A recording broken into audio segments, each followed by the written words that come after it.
Hello everyone, planet পারোতে আপনাদের সবাইকে স্বাগত। আমি পারমিতা আর আমার আজকের রেসিপি হলো ছানার সন্দেশ। মিষ্টি আমাদের কম বেশি সকলেরই খুবই পছন্দের একটা ডেজার্ট, আর সেটা যদি বাড়িতে খুব কম উপকরণ দিয়ে সহজেই তৈরি করে নেওয়া যায় তাহলে তো আর কোনো কথাই নেই। তাহলে চলুন আর দেরি না করে সহজেই তৈরি করে নেওয়া যাক এই ছানার সন্দেশ। আর এই রেসিপিটি যদি আপনাদের ভালো লেগে থাকে তাহলে একটা লাইক এবং সাবস্ক্রাইব করে আমার পাশে থাকবেন। প্রথমেই আমি একটা বোলের মধ্যে 2 টেবিল স্পুন ময়দা নিয়ে নিচ্ছি। এবার এর মধ্যে 4 থেকে 5 টেবিল চামচ জল দিয়ে আমি একটা মিশ্রণ তৈরি করে নেব।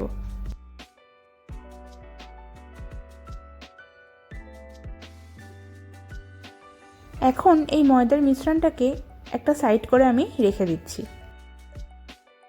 এরপর অন্য একটা বোলের মধ্যে নর্মাল যে ভিনেগারটা হয় সেটা 4 টেবিল চামচ আমি নিয়ে নেব।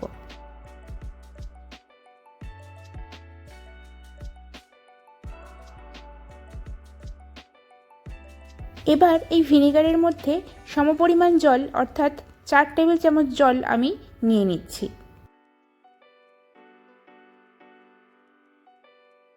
এরপর অন্যদিকে একটা কড়াইয়ের মধ্যে আমি ফুল ফ্যাট মিল্ক নিয়ে নিচ্ছি 2 লিটার।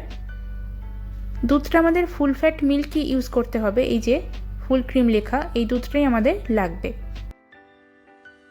এখন আমরা এই দুধটাকে কিছুক্ষণ জাল দিয়ে নেব, তবে এইভাবে নাড়তে নাড়তেই জাল দিতে হবে যাতে কড়াইয়ের গায়ে দুধটা লেগে না যায়। হাই ফ্লেমে আমরা দুধটাকে একবার ফুটিয়ে নেব, বেশিক্ষণ ফোটানোর দরকার নেই, কারণ দুধের ওপর বেশি সর পড়তে দেওয়া যাবে না, তার আগেই আমাদের গ্যাসের ফ্লেমটাকে অফ করে দিতে হবে। এই যে দেখুন আমাদের দুধটা ফুটে উঠেছে, এরপর আমি গ্যাসের ফ্লেমটাকে অফ করে দিলাম। আর গ্যাসের ফ্লেমটা অফ করে দিয়েই ছানাটা আমাদের কাটাতে হবে, না হলে ছানাটা শক্ত হয়ে যাবে। গ্যাসের ফ্লেমটা বন্ধ করার পর 2-1 মিনিট আমাদের ওয়েট করতে হবে যাতে দুধের গরম ভাবটা চলে যায়। তারপরেই এর মধ্যে মিশিয়ে দিচ্ছি আগে থেকে তৈরি করে রাখা ময়দার মিশ্রণটা। দুধের মধ্যে ময়দার মিশ্রণটা দিয়ে মেশানোর পর অল্প অল্প করে ভিনেগার দিয়ে ছানাটা আমি কাটিয়ে নেব। তবে সব ভিনেগারটা একসাথে দেব না, অল্প অল্প করে ভিনেগার দেব আর ছানাটা কাটাতে থাকবো। আমি এখানে যে ময়দার মিশ্রণটা ব্যবহার করলাম তার ফলে আমাদের ছানাটা খুবই সফট হবে। তবে খেয়াল রাখতে হবে এই ছানা দিয়ে যে কোনো সন্দেশ জাতীয় মিষ্টি কিন্তু খুবই ভালো হবে, তবে এই ছানা দিয়ে কোনো রকম চমচম বা রসগোল্লা এই জাতীয় মিষ্টি কিন্তু করা যাবে না। দেখুন আমাদের ছানাটা কাটানো হয়ে গেছে, এরপর আমি ছানার জলটাকে ছেঁকে নেব।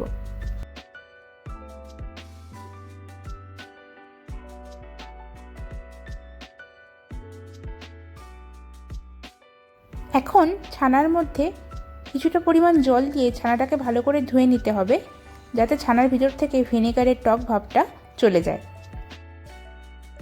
তবে বেশি প্রেস দিয়ে ছানাটাকে ধোয়ার দরকার নেই, হালকা হাতে এইভাবে একটু ধুয়ে নিলেই হবে।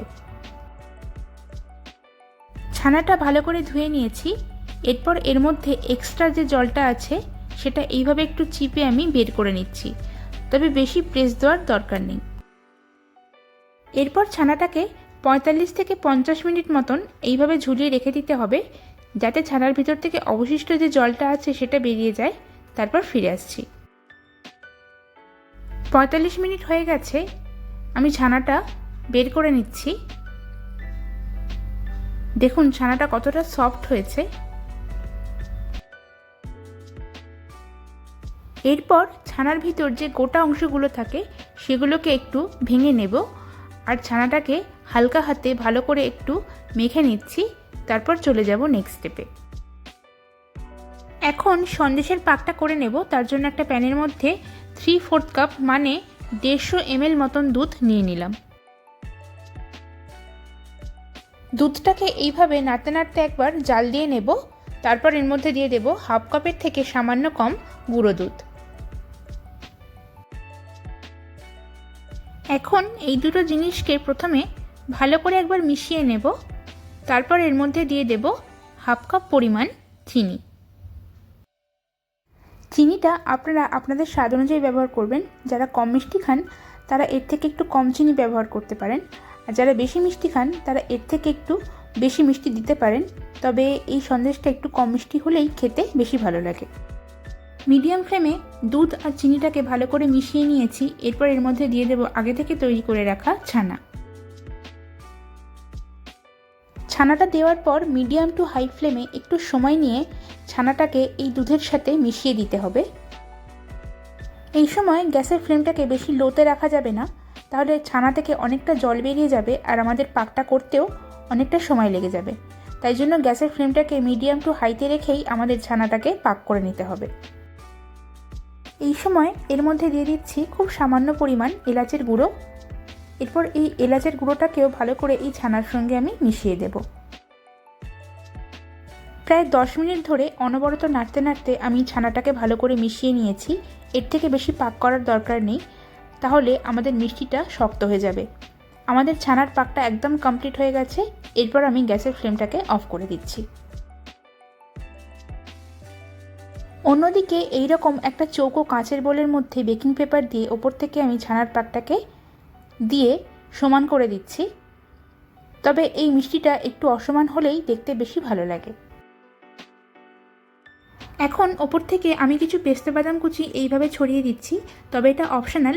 আপনারা আপনাদের পছন্দ অনুযায়ী যে কোনো ড্রাই ফ্রুটস এখানে ইউজ করতে পারেন।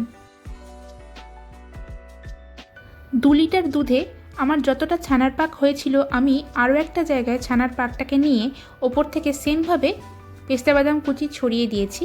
এরপর এই বোলগুলোকে ঢাকনা কভার করে নর্মাল ফ্রিজে 5 ঘন্টা মতন রেখে দেব। তারপর আমি এই সন্দেশগুলোকে আপনাদেরকে কেটে দেখাচ্ছি।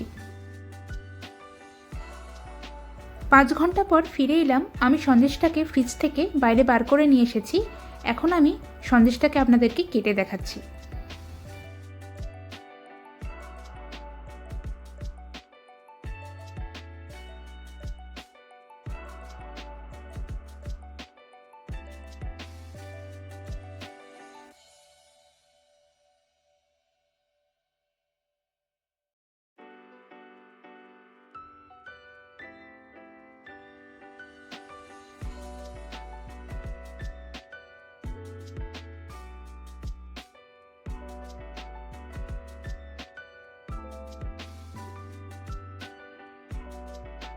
ব্যাস তৈরি হয়ে গেল আমাদের আজকের খুবই সহজ একটা রেসিপি, ছানার সন্দেশ। আপনারাও বাড়িতে এই রেসিপিটি অন্তত একবার ট্রাই করুন। দোকানে কেনা ছানার সন্দেশের থেকে এর টেস্ট কিন্তু কোনো অংশে কম হবে না। এবার আমি একটা সন্দেশ আপনাদেরকে কেটে দেখাচ্ছি। দেখুন সন্দেশটা কতটা সফট হয়েছে। আর এই রেসিপিটি যদি আপনাদের ভালো লেগে থাকে তাহলে একটা লাইক এবং সাবস্ক্রাইব করে আমার পাশে থাকার অনুরোধ রইল। দেখা হচ্ছে আরও একটা নতুন রেসিপি নিয়ে। সবাই সুস্থ থাকবেন, সাবধানে থাকবেন। আজকের মতন টাটা।